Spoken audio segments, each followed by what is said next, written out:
And our guest this evening is Adrian Karatnycky. He's a senior fellow at the Atlantic Council and a Ukraine expert who contributes to various publications, including the Washington Post, the Wall Street Journal, and the Financial Times. That's right, and he'll also be publishing a new book on June 4th. It's called Battleground Ukraine, From Independence to the War with Russia. This will be the first major English-language history of Ukraine from its emergence after the demise of the Soviet Union through to the current Russian invasion. Good evening, sir, and thank you very much for joining us. A pleasure. All right, well, before we get to what's happening in Ukraine at this moment, I wonder if you could tell us a little bit about the book that's coming out in June 4th, I believe. If you could tell us a little bit, what are the main themes that came out of the book? So it's a narrative history, but it's a narrative history that tries to explain how, despite all of the deadlocks, or maybe because of all of the deadlocks, how did a democratic and resilient state and a fairly unified people emerge from such weak beginnings? We know that, unlike in Poland, where the revolution was primarily led and then taken by democratic forces who determined the transition. Ukraine's transition was a compromise between the opposition, between parts of the old communist elite, and it was a much messier beginning, so to speak. The founding fathers of the new Ukrainian state were not like the American founding fathers. They were red directors, they were oligarchs, they were communists, and there was an overlay of a democratic opposition and the street. So I try to explain how from those beginnings you get a state that pretty much over the last 3.5 decades has been able to preserve or at least prevent the consolidation of authoritarian power. And I tell it through the 6.1 presidencies, the presidencies beginning with Leonid Kravchuk, going through to President Zelenskyy, with the point one being the 3-month interregnum of Alexander Turchinov, the Speaker of the Parliament, who was a very short-term president of Ukraine. And the basic thesis is that Ukraine is to use a sociological term, a heterarchy, a society where no one particular force has had permanent and absolute or institution of society has had absolute or permanent dominance, that there has been an interplay between the street, between civil society, between the new economic forces, between the oligarchs, between the state, between the security forces, and none of them have ever had predominant power, and therefore that has created both slow pace of reform, but also simultaneously it has prevented the consolidation of authoritarian power. So that's the sort of the basic thesis. Well, that sounds absolutely fascinating. And then moving on to the recent events in Ukraine, and in particular this week we've had Antony Blinken's visit, but we also have this on the back of this military aid package that has finally started seeping through into Ukraine. But we've also had a very rough week in terms of this escalation of the Russian offensive. We come to Friday now and we see that the situation has slightly stabilized when it comes to Kharkiv. However, the situation in Vovchansk is dire. We hear that there have been some executions of Ukrainian civilians. I just wanted to hear your thoughts and your analysis on how you see the situation in Ukraine right now.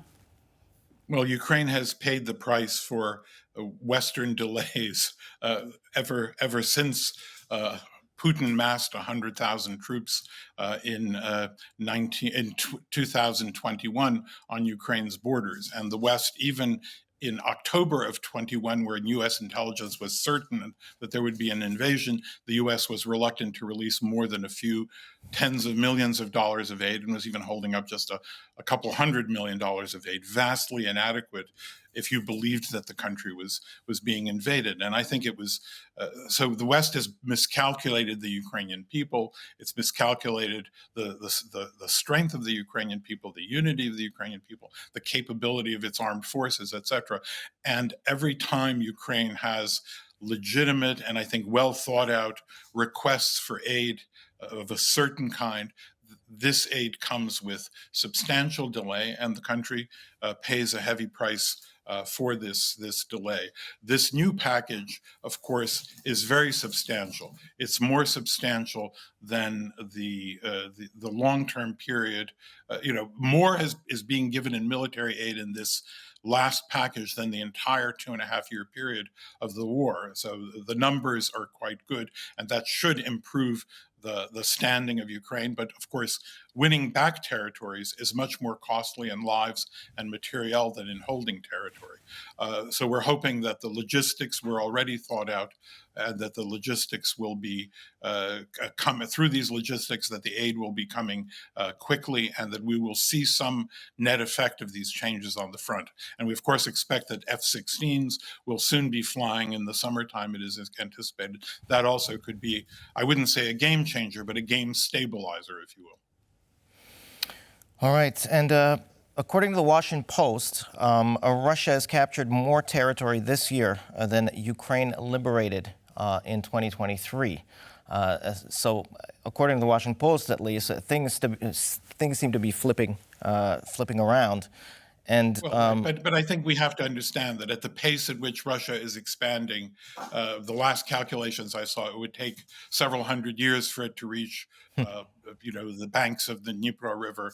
This is very gradual and insubstantial gains at very high costs. So I don't think that and I don't believe there, as U.S. intelligence is saying, there will not be a great collapse of U.S. Support. All right, but they're also talking about the possibility perhaps of another Ukrainian counteroffensive. What they're saying is because their forces are being spread thin due to an increase of attacks in the north, their forces are being spread thin, that a possible sort of counteroffensive during this summer is rather unlikely. Would you agree with that? Ukraine has a real challenge of replenishing its forces of new recruits. It has to do it with the next wave of recruits. I think it is unusual that Ukraine has chosen not to, until recently, enlist younger fighters, that this is an older army. It does have a very large reserve from which to build reservists, and I think this has to be compulsory if it is not voluntary. The first wave was almost purely voluntary. There were more people seeking to fight than there was equipment for them to handle. Now it seems to be the reverse, so there has to be a measure of compulsion. But I also think that Ukrainians, when they see the threat of advancing Russian fighters again, and the peril that puts them and their way of life at risk, that there will be more people signing up. Although, of course, the major casualties are in the infantry, and the hardest place for the Ukrainians to recruit is particularly in the infantry forces. People are more willing to train and to enlist in other forms of military activity, which is why former commander of the armed forces, General Zelenskyy, was arguing that Ukraine needs to find more technological means to reduce the amount of casualties that that more traditional warfare and more traditional infantry combat requires or results in.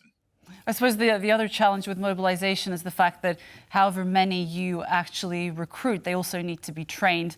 That also costs money, and that is an additional burden on the taxpayer. And obviously, Ukraine's economy also has the challenges that it faces during a wartime period. We also hear that Denmark announced that it would commit to more than 815 million in military assistance, which would be essentially funds for the F-16 fighter jets that, as you said, would begin arriving in the summer. We are in mid-May, the second half of May. The summer does seem to be around the corner, but not quite yet. Isn't that really not going to be too late? It's yet another promise. But really, in the space of 1 week, so much has happened. I do think that one of the things that has changed is the sense. I mean, clearly Poland has had this sense all the way through, but the sense among the second tier of countries in Europe, that they are also at some substantial risk should Russia make major inroads, and that Russia's intentions do not end simply at the Ukrainian border, but extend well beyond and put NATO countries at risk. And I think that, Denmark is stepping up. The UK has stepped up. Poland has, of course, been magnificent in the level of support and also in its own adequate reaction in terms of a military buildup and a long-term plan to expand its military capabilities.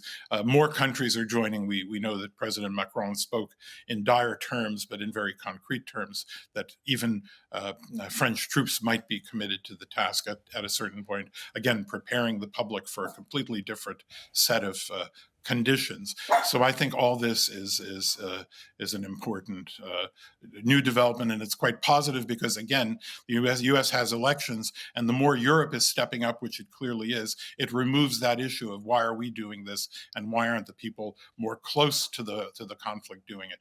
Telling the story of all that Europe is doing in behalf of Ukraine is also important to generate more support from the other side across the Atlantic. I wanted to ask your thoughts about this upcoming peace summit. Some say that we mustn't get too carried away in terms of hanging our hopes too strongly on what may be the outcome, but I just wanted to hear what your thoughts were. Yeah, I mean, I think this is an attempt by Ukraine to send a message and to earnestly show that it is not interested in conflict, that it would like a peaceful resolution, but it also wants its territorial integrity. It wants a measure of national security and international support for its security. So I think it's an important message to send. But I think realistically, we know where Putin is, where he stands, and what he and what his intentions are. There are no intentions, given the new military buildup, no intentions of the new offensive that signal that Russia is willing to negotiate. And my view is until Russia feels some substantial setbacks, and until, in my view also, that if the restrictions on the use of weapons on the other side of the traditional, historically recognized borders of Russia is not loosened, that the restrictions by the U.S. and perhaps other donors are not loosened, I think Putin will be less likely to come to the bargaining table. The one thing that I say is a positive from the war is that over time, the West reassesses and openly modifies its approaches to assistance to Ukraine, to the conditions and to the form of aid that is being given. And even though that comes tragically at great unnecessary cost, eventually the West comes up with the right things to help Ukraine. And so I'm moderately optimistic that, one, Ukraine will solve its manpower problems, and two, that there will be more harmonization in terms of how Ukraine sees the how to conduct the war effectively, and what the United States in particular is willing to give them the capability to do. All right. Well, speaking of Russia and of peace deals, Mr. Vladimir Putin is currently in China. He met with President Xi Jinping, and he said that he welcomed China's efforts to broker peace with Ukraine. Now, unfortunately, the kind of peace that China and Russia are thinking of is a different kind of, at least the results of that peace, what will happen to Ukraine at the end of this peace, are quite different. And I wonder, as someone who studied the region and the history of the region, how do you look at because this peace plan is based on a certain historical narrative that Vladimir Putin's weaving. I wonder what you think of this sort of narrative that he's weaving. Well, formally, the Chinese position is that it supports the territorial integrity and opposes taking by force territories of other internationally recognized states. So this creates a bit of a dilemma for the stated Chinese international position and Chinese siding with Mr. Putin on an illegal land grab. Taiwan is not internationally recognized. It is not a UN member state. So China's aspirations to eventually absorb Taiwan in one form or another do not fall under this kind of a position. But China has traditionally supported the order since the late 1940s that no other country shall annex territory based on forcible occupation and war. Countries have disintegrated, but no other country other than Russia has actually taken that step to annex another territory after aggression. So it's interesting how China will square its traditional position. But the other interesting thing from the historical perspective is that China was not a factor in Ukraine in the first 20 or 25 years of its development. It began to be more interested economically, particularly with Ukraine's military technologies. It sought to buy its Motor Sich, the turbine maker. It began to become more deeply interested really in the last decade. And now we see that the Ukrainians, as well as the rest of the world, understands that China is a potential factor in the region.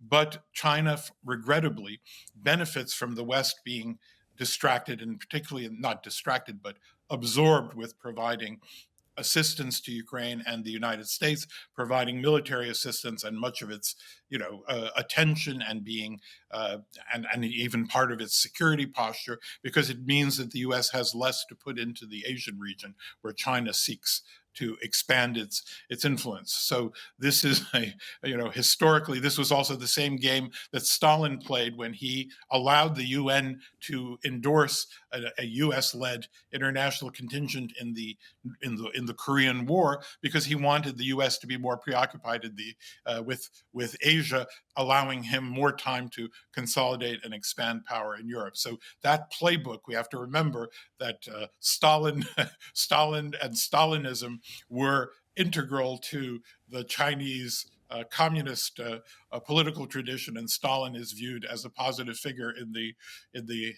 historiography of Mao and the Chinese Communist Party. They didn't like the Khrushchev thaw, and it seems that they're using the Stalin playbook in this case to distract the United States. But I would say, going back to what the role of Ukraine does, Ukraine is very measured in how it sees China's role. It still believes that there is a chance that at some point China could be a pivotal voice in turning Putin back at the right circumstance. But I believe that will only happen if Ukraine shows its resilience, continued resilience, and deals some defeats to Putin on the battlefield.